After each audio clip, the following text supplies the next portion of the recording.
Good evening. Tonight we're taking a deep, comprehensive look back at a conflict that brought the Middle East, and honestly the world, to the very edge of a catastrophic abyss. For 12 harrowing days in June of 2025, two of the region's most formidable powers, Israel and Iran, engaged in a direct and devastating war. What began as a long-simmering shadow conflict erupted into open warfare, with consequences that are still being felt across the globe. The speed of the escalation, the sheer destructive power unleashed, and the very real threat of nuclear fallout kept us all holding our breath. The world watched, minute by minute, as the crisis unfolded. We're going to break down the events as they happened, day by day, to provide a clear and factual account of the conflict. Understanding the sequence of events is crucial to grasping the full scope of this war. From the initial surgical strikes to the retaliatory barrages, the entry of global powers, and the fragile ceasefire that brought it to a halt. It's a story of calculated aggression, desperate defense, and the human cost of geopolitical gambles. It's a story that needs to be told and understood. Here are the key highlights from the 12-day Israel-Iran War, June 2025. We'll examine the military operations, the political maneuvering, and the impact on civilians caught in the crossfire. We'll look at the moments that defined the war, the turning points that could have led to an even wider conflict, and the tense negotiations that finally silenced the sirens. We'll begin with Day 1, the operation that lit the fuse on a powder keg that had been waiting to explode for decades. The conflict began without warning in the pre-dawn hours. Israel, citing imminent threats and intelligence of an advanced nuclear weapons program, launched a massive and highly coordinated air campaign codenamed Operation Rising Lion. It was a stunning display of air power and precision. Squadrons of advanced fighter jets employing stealth technology penetrated deep into Iranian airspace, a feat many military analysts had long debated was even possible. Their targets were specific and strategic. The heavily fortified nuclear facilities at Natanz and Fordow, along with other key sites believed to be central to Iran's atomic ambitions. The strikes were swift, powerful, and devastatingly effective, sending shockwaves not just through Iran, but through the international community. But the operation wasn't limited to infrastructure. In a series of parallel targeted strikes, Israel also eliminated several high-ranking commanders within the Islamic Revolutionary Guard Corps, or IRGC. These assassinations were designed to decapitate the military leadership, to sow chaos and confusion within Iran's chain of command at the most critical moment. As the sun rose over a smoldering Iran, the message from Tel Aviv was clear: a red line had been crossed. The response from Tehran was equally unambiguous and delivered with fury. State media broadcast images of the destruction, and officials, their voices trembling with rage, vowed a crushing and historic retaliation against what they termed an act of Zionist aggression. The world was now on notice. The shadow war was over. A direct war had just begun. Iran did not wait long to make good on its promise. Less than 24 hours after the initial Israeli assault, the retaliation began. A massive, coordinated barrage of over 100 ballistic missiles and attack drones was launched toward Israel. Air raid sirens wailed across the country, from the northern borders to the southern deserts, sending millions of Israelis scrambling for bomb shelters. Israel's multi-layered air defense system, including the famed Iron Dome and David Sling, was pushed to its absolute limit. While officials reported a high interception rate, some projectiles inevitably broke through, striking civilian areas and military bases. The psychological impact was immense. The era of perceived invulnerability was shattered. As Iran's missiles rained down, Israel pressed its own offensive. The Israeli Air Force continued its campaign, broadening its target list to include missile launch sites, military command centers, and IRGC bases across Iran. Simultaneously, a new front was opened in the digital realm. A sophisticated cyber attack, widely attributed to Israeli intelligence, crippled Bank Sepa, one of Iran's largest state-owned banks with deep ties to the IRGC. The attack triggered financial chaos, freezing accounts and disrupting commerce, a clear signal that this war would be fought not just with bombs and missiles, but with every tool of modern statecraft aimed at the very heart of the Iranian state's ability to function. The cycle of attack and counterattack intensified dramatically on the third day.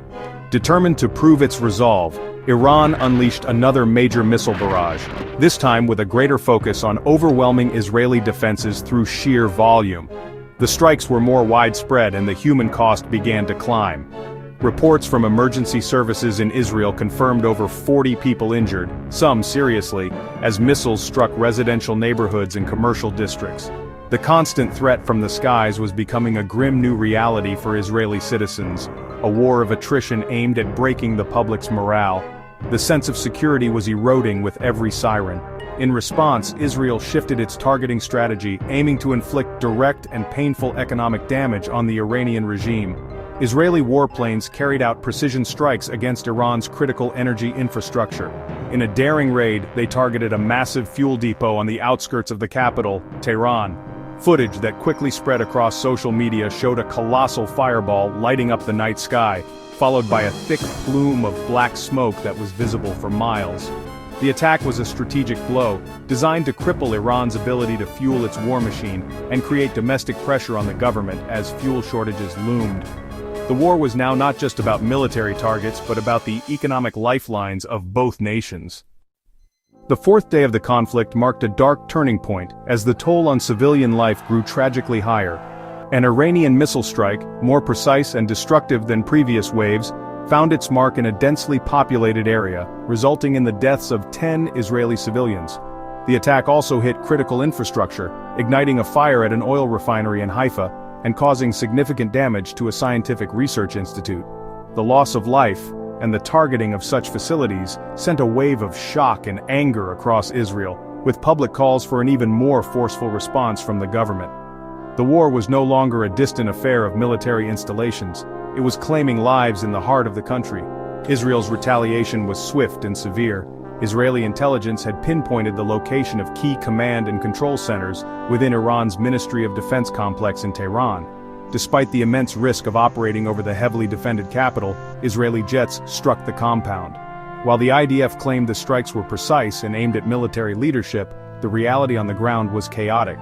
The ministry is located in a dense urban area, and Iranian state media quickly began broadcasting images of damaged civilian buildings and paramedics carrying away the wounded. Reports of civilian casualties began to mount, a tragic and inevitable consequence as the battlefield expanded into the very centers of government and population. On day 5, the war took on the character of a high-stakes intelligence thriller.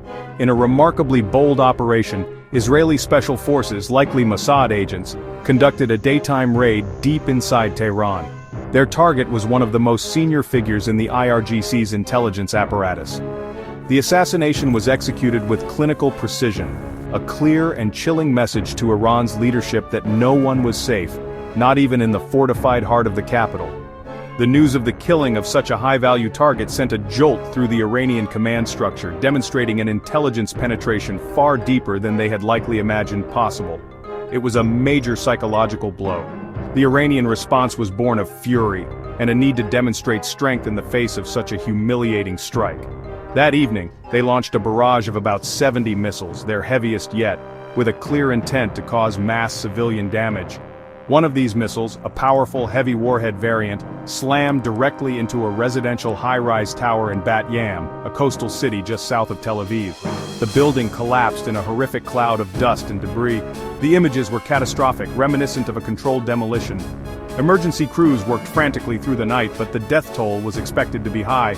The destruction of an entire apartment building was a terrifying escalation, proving Iran was willing and able to inflict mass casualties. The sixth day saw the introduction of a new and frightening weapon into the conflict. For the first time, Iran deployed its much-touted hypersonic missiles. These weapons, traveling at speeds exceeding Mach 5 and capable of maneuvering in flight, posed a significant new challenge to Israel's advanced air defense systems. While Israel claimed successful interceptions, the mere use of such advanced weaponry signaled a new phase of the war. It was a strategic message from Tehran. Their arsenal had capabilities that could potentially overwhelm even the most sophisticated defenses. The threat level for Israel had just been raised exponentially. As the missile war evolved, Israel continued its air campaign, striking a target with immense symbolic value, the headquarters of Iran's state broadcaster in Tehran. The strike temporarily knocked state television and radio off the air, a direct assault on the regime's propaganda machine. Meanwhile, the conflict's global implications deepened. The United States, a key Israeli ally, began repositioning naval assets, moving a carrier strike group closer to the region as a show of force and a deterrent. On the diplomatic front, however, there was no sign of de-escalation. In fiery speeches, leaders on both sides doubled down, refusing to back down and promising to see the fight through to a victorious end. The rhetoric was hardening, and the path to peace seemed more distant than ever. A week into the war, the conflict directly embroiled the United States. During another wave of Iranian missile strikes, one projectile went astray, or was perhaps deliberately targeted, and slammed into a United States Embassy branch office in Israel. The attack caused significant damage and, more critically, resulted in multiple American casualties among diplomatic staff. While the death toll from the overall barrage climbed to 24 in Israel, the attack on a sovereign United States facility crossed a critical red line for Washington. The incident immediately transformed the United States' role from a concerned ally to a directly aggrieved party, dramatically increasing the odds of American military intervention. Israel, meanwhile, continued to press its advantage in the air, with the IDF making a public declaration that it had achieved near-total air superiority over western Iran. This claim suggested they could now operate with greater freedom to strike targets at will. In Tehran, the government, perhaps sensing the shifting international dynamic, issued a stern warning directly to the United States. Through diplomatic channels and public statements, Iran cautioned Washington against any form of military intervention, threatening severe consequences for United States forces and interests throughout the Middle East. The region was now a tinderbox, with three powerful militaries posturing, and the risk of a regional conflagration was higher than at any point during the war. The eighth day brought one of the most horrifying moments of the war. An Iranian missile, part of a sustained but less intense barrage, struck a hospital in the southern Israeli city of Beersheba. The impact caused catastrophic damage to a wing of the medical facility, leading to numerous casualties among patients and staff. The act was immediately condemned internationally as a potential war crime, drawing outrage from humanitarian organizations and world leaders. The sight of a place of healing turned into a scene of destruction underscored the brutal and indiscriminate nature the conflict had taken on, further galvanizing Israeli public opinion for a decisive end to the attacks. Israel's response focused on crippling the future of Iran's nuclear program. Israeli bombers, likely flying under the umbrella of their claimed air superiority, successfully struck centrifuge manufacturing and assembly facilities. These were the factories that produced the very machines necessary for enriching uranium. In a desperate and punitive measure, the Iranian government retaliated not with missiles, but by shutting down all public internet access across the country for 12 hours. This digital blackout plunged the nation into an information vacuum, cutting off 85 million people from the outside world and from each other. The move, intended to control information and prevent panic, achieved the opposite, sparking widespread fear and uncertainty on the streets of Iran. The attack on its embassy was the final straw. On day 9, the United States officially entered the conflict. In a coordinated operation with the Israeli Air Force, United States long-range bombers and naval assets launched a series of powerful strikes against Iran's most heavily guarded and deep underground nuclear sites, including the Fordow facility. The American involvement was decisive, bringing overwhelming firepower to bear on targets that were difficult for Israel to destroy alone. The objective was clear: to permanently dismantle Iran's nuclear weapons capability.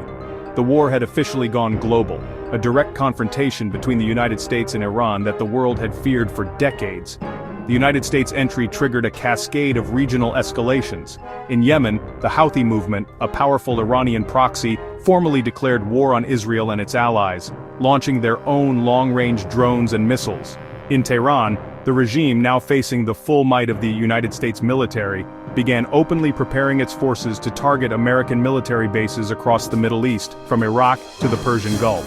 The global economy reacted instantly. Oil prices, which had been steadily rising, began to fluctuate wildly on world markets, as traders priced in the risk of a full-scale regional war that could choke off the Strait of Hormuz, a vital artery for global energy supplies. With the United States now engaged, the tide of the war turned decisively against Iran's military infrastructure. The frequency and intensity of Iranian missile barrages targeting Israel noticeably decreased. It was a sign that the relentless, combined air campaign was succeeding in destroying launch sites, command centers, and missile stockpiles.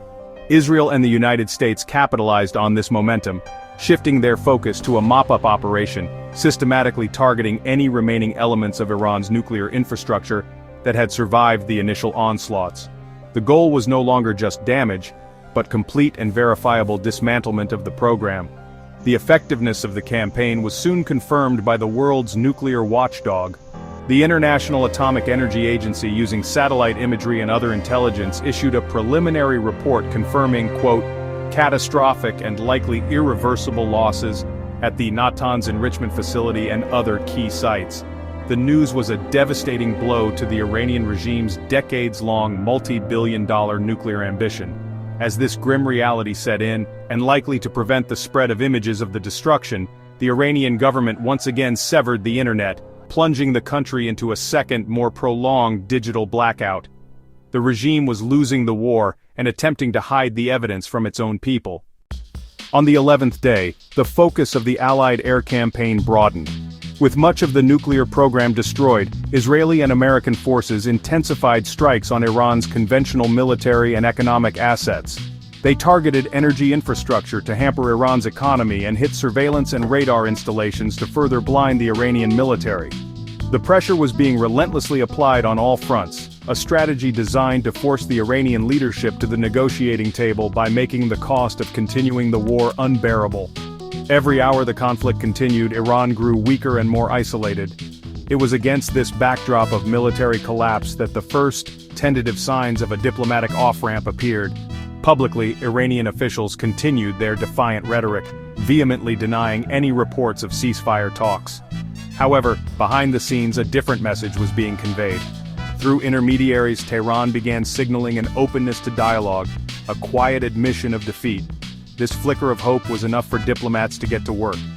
News leaked from Washington and European capitals that United States and Iranian officials were in discussions about a potential high-level meeting. The war was not yet over, but for the first time in nearly 2 weeks a path away from the brink was beginning to emerge. The end came as abruptly as the beginning. On the 12th day, former United States President Donald Trump, who had been acting as a mediator in the final, frantic hours of negotiation, made a stunning announcement. A ceasefire agreement had been reached between all parties. The terms were harsh for Iran, reportedly including long-term intrusive international inspections and a dismantling of its ballistic missile program. For the world, it was a moment of profound relief. The immediate threat of a wider, catastrophic regional war appeared to have been averted, thanks to a combination of overwhelming military force and last-minute, unconventional diplomacy. Even as the announcement was being made, the final violent spasms of the war played out. Iran, in a final act of defiance or as a pre-planned parting shot, launched one last missile barrage toward Israel. Most were intercepted, but a few broke through, tragically killing 3 more people. It was a bloody postscript to a brutal conflict. Following that final exchange, both sides began to wind down their offensive operations. The sirens in Israel fell silent, the jets returned to their bases, and an uneasy quiet descended over the region. The 12-day Israel-Iran war was over, but the scars, physical, psychological, and geopolitical, would endure for years to come. And so, the war ended, 12 days that shook the world to its core, rewriting the strategic map of the Middle East. The conflict left behind a trail of destruction, hundreds of casualties on both sides, a shattered Iranian nuclear program, and a host of unanswered questions about the future. The ceasefire is fragile, the peace is uneasy, and the deep-seated animosity that fueled this conflict remains. The world stepped back from the brink, but the cliff edge is still perilously close.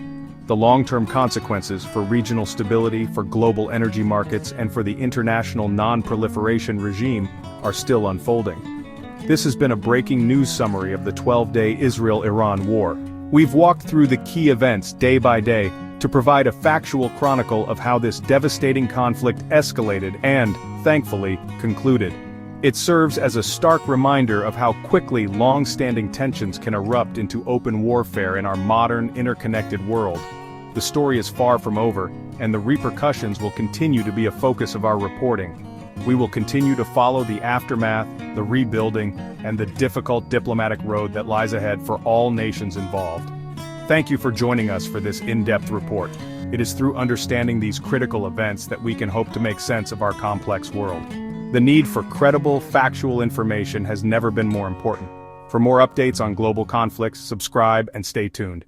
I'm Tridip Das. Good night.